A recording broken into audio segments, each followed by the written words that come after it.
পৃথিবীর আবহাওয়া ব্যবস্থার অন্যতম গুরুত্বপূর্ণ ঘটনা এল নিনো। প্রশান্ত মহাসাগরের মধ্য ও পূর্বাঞ্চলের সমুদ্রপৃষ্ঠের পানি যখন স্বাভাবিকের তুলনায় অতিরিক্ত গরম হয়ে ওঠে, তখন সেই পানি সূর্যের তাপ আরও বেশি পরিমাণে জমা করে রাখে।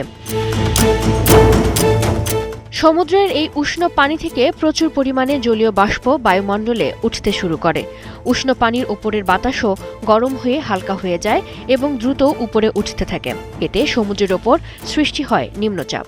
অন্যদিকে অপেক্ষাকৃত ঠান্ডা অঞ্চলের বাতাস সেই শূন্যস্থান পূরণ করতে ছুটে আসে। এভাবেই বদলে যেতে শুরু করে বায়ুপ্রবাহের স্বাভাবিক পথ। এল নিনোর সময় উষ্ণ পানি সমুদ্রপৃষ্ঠের ওপর একটি মোটা উষ্ণ স্তর তৈরি করে। এই স্তর অনেকটা ঢাকনার মতো কাজ করে, ফলে সমুদ্র গভীরের ঠান্ডা পানি আর সহজে ওপরে উঠতে পারে না। এতে সমুদ্রপৃষ্ঠ আরও উষ্ণ হয়ে ওঠে এবং ক্রমাগত বেশি তাপ ও জলীয় বাষ্প বায়ুমণ্ডলে সরবরাহ করতে থাকে। এই অতিরিক্ত তাপ ও আর্দ্রতা শুধু প্রশান্ত মহাসাগরের ওপরেই সীমাবদ্ধ থাকে না, বায়ুমণ্ডলের উচ্চ স্তরের বায়ুপ্রবাহ বা জেট স্ট্রিমের গতিপথ পরিবর্তন হয়। ফলে পৃথিবীর বিভিন্ন অঞ্চলে বৃষ্টির মেঘের চলাচলও বদলে যায়। বৃষ্টিপ্রবণ অঞ্চলে দেখা দেয় খরা, আবার শুষ্ক অঞ্চলে হতে পারে অতিবৃষ্টি ও বন্যা।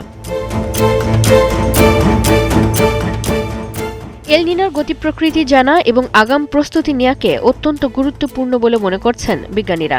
তাই সমুদ্রের তাপমাত্রার এই পরিবর্তনের দিকে সারা বছরই নজর রাখেন আবহাওয়াবিদরা।